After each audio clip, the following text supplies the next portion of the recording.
आज स्वास्थ्य मंत्र रही भल नुहे पेनकिलर। शरीर पाई केबे भी भल नुहे पेनकिलर।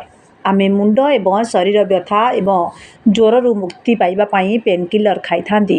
पेनकिलर खाइबा द्वारा आमको व्यथारू आराम मिली थाए कथा सत, किंतु परे पेनकिलर शरीर को बहुत क्षति पहुंचाई थाए। हृदघात रोगी पेनकिलर खाइबा द्वारा 59% मृत्युर भय वृद्धि पाई थाए।